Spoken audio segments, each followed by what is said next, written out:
I'm going to show you how you can make your skin look smooth with makeup, even when it's looking nothing close to smooth. It's bumpy, congested, it's just not well, and I'm going to show you how you can make it look amazing. So before we jump into this video, don't forget I do have an online publication called Confessions of a Creative, where I cover different topics such as fashion, self, culture, style, a bit of everything. I even answer questions that you guys ask over here, over there. There are two subscriber options to this site. One is free, which means you get access to majority of the site. The other is paid, which means you get access to everything. You get subscriber perks, benefits, we get a little room where we can chat, and guess what? It only costs you around a coffee a month, so it's well worth it. So please do head over and show your support, and don't forget, if you like this video, give it a thumbs up. Don't forget to subscribe to my channel and hit the bell button so that you never miss any of my future videos. And I'm on Instagram, so don't forget to say hi there too. Now let's get into this video. As always, we're starting with no makeup, no skincare, no anything on the face, so that I can really show you from scratch exactly how I make my skin look smooth when it's not necessarily really looking or feeling smooth. And the skin that I have today is actually perfect for this video because I'm kind of recovering from the flu and it's really played havoc on my skin. So I had a family vacation and it was amazing, had so much fun, and literally right on the last day, literally when everyone left, I got the flu. So I have been for a whole week literally just trying to recover, and my skin has been awful because obviously it kind of went all haywire with the vacation as well, because there was a lot of late nights, not enough sleep, you know, a bit of everything going on. So my skin really kind of like suffered the consequences. And on top of that, being unwell and getting the flu, you guys probably know how that feels. Like your skin just looks and feels awful. So my skin isn't exactly the best at the moment. I kind of broke out quite heavily at the end of the vacation, and I have been, whilst I've been ill, using retinol just to kind of really kind of speed up the renewal process. And it's definitely better than before, but it's not great. So that's why it's perfect for today's video. So first off, what I like to do is really get my skin hydrated. So first thing I want to do is apply my eye cream, and I'm using my Drunk Elephant Sea Tango, and I'm just going to apply this all over around my eyes. You'll have to excuse my voice. I can really hear it myself. So if I can hear it, then I feel like you guys can definitely kind of hear it.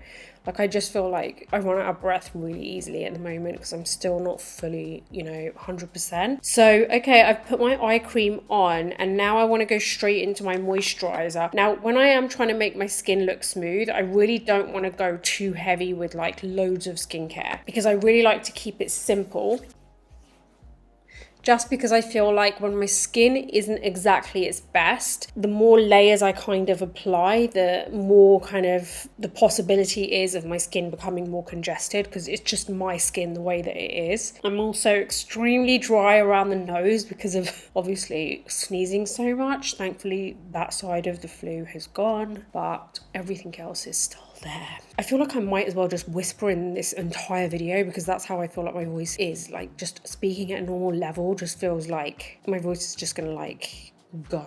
But anyway, we're doing this because I love you guys and I need some more videos up. Next, what we're going to do is let that kind of sink into the skin, because the next step would be my primer. Now, my primer is not just any old primer. It's something that really does help to make my skin look smoother. And that is my Hourglass Vanish Airbrush Primer. I feel like that primer in particular really helps to kind of smooth out any kind of like obvious open pores. And if I have any kind of like bumpiness, which is at the moment I do, it really helps to smooth it out. But I do feel a lot of the time that a primer is not necessarily enough, which is why I'm going to show you something else that I do that really does help to kind of just give me the smoothest possible skin for my foundation application. Okay, so I've kind of let my moisturizer sink in, and when I say sink in, really what you want to make sure is that it's kind of like not still so tacky on your skin. It also does depend on what moisturizer you use, because I can only speak to the one that I use, which is the IT Cosmetics moisturizer. It generally isn't kind of like too wetty on the skin. It kind of like just is a really good kind of cream that sinks into the skin, but my skin feels hydrated, but not like there's still a whole slick layer of product on there. So next up, I'm going to go with my primer, and I'm just going to get one pump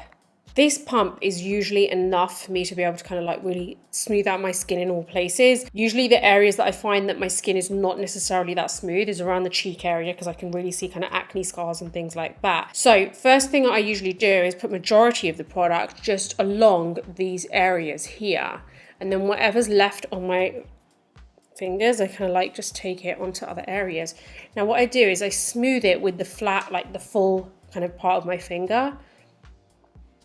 And I really make sure it's kind of evenly going across my cheek area. I don't want to rub it in, but I do want to get a nice even layer.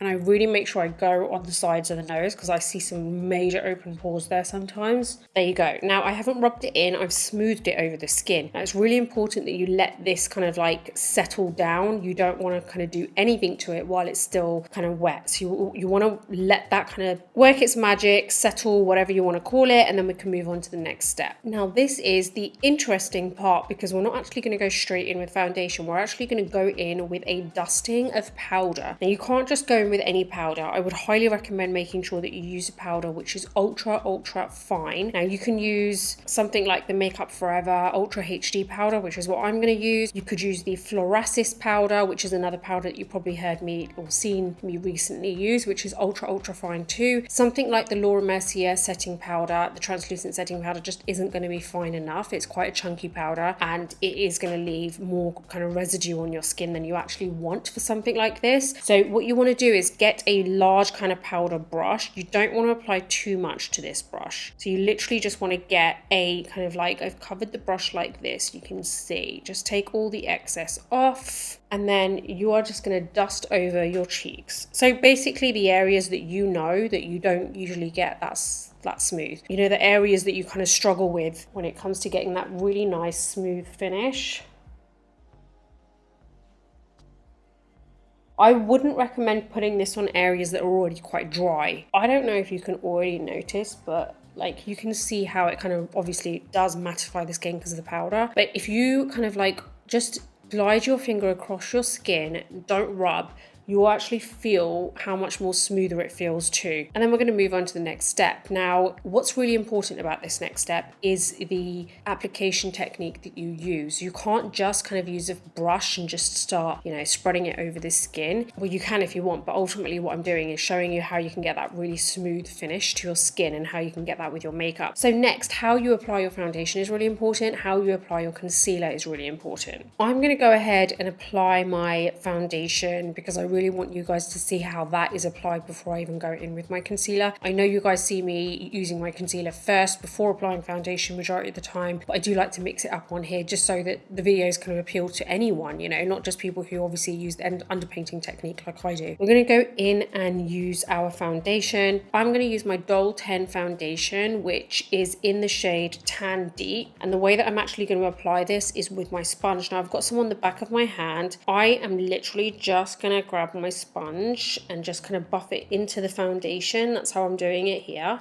And I'm going to start on the cheek area first. So usually you know that I like to work my way from the top to bottom, but I really just want to focus on what I'm trying to do here and focus on how to make areas look smooth when they especially don't usually look smooth. It's so difficult for me to get my words out today, guys. Please bear with me. So we are going to go ahead and just kind of like press this onto my cheek.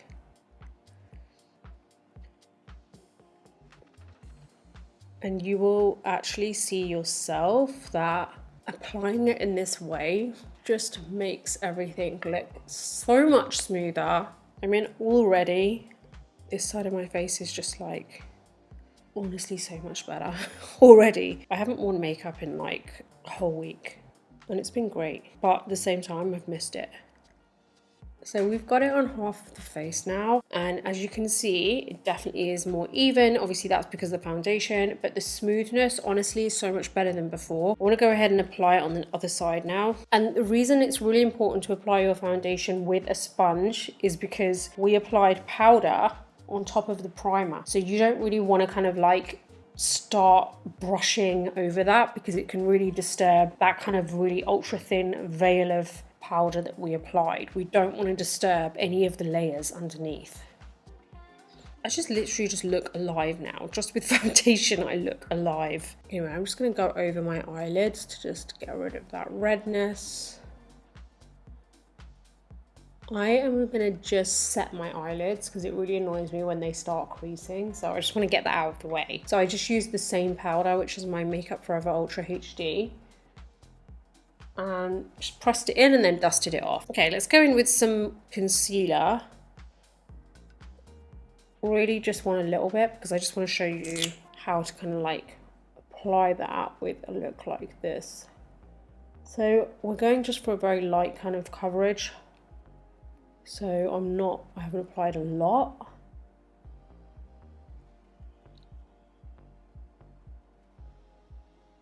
Okay, I'm going to go ahead and set that because I'm kind of happy with that. Now you could press the powder in everywhere if you wanted to, or you can use a brush, which is what I'm going to do. And honestly, I feel like this is kind of usually enough for me. It really depends on how long you kind of want your base to last and how kind of matte you're okay with having it. So if you press it into the skin, it will stay matte for longer and therefore last longer.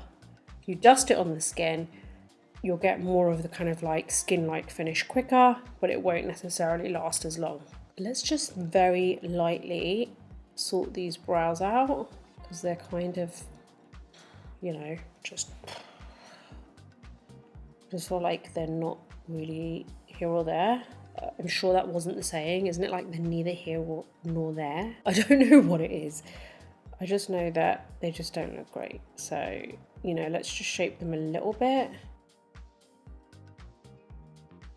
I feel like that's enough. I just really wanted to just, you know, have my face look a little bit normal with the base done and everything. Hopefully, you know, while I've been doing that, that's let my foundation kind of settle down a little bit. And it's given you a bit more of a kind of nicer result for you to look at in terms of like figuring out what my base looks like. Sometimes if you have like other stuff which is unfinished,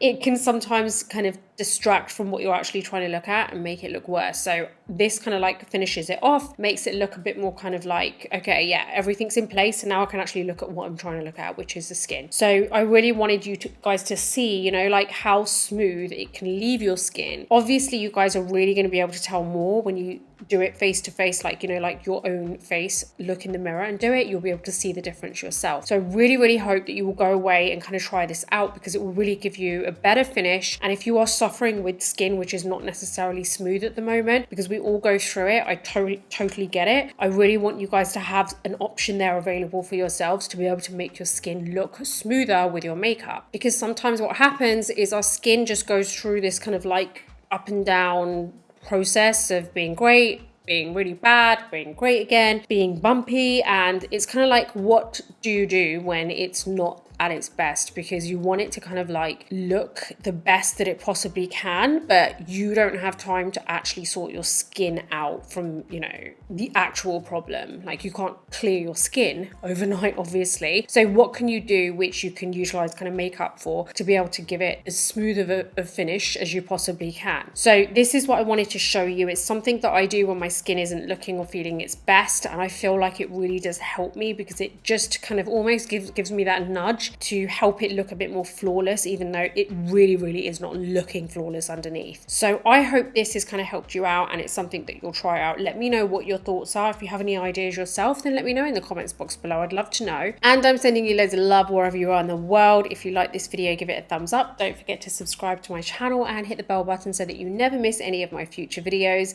Until the next video, take care and I'll see you soon.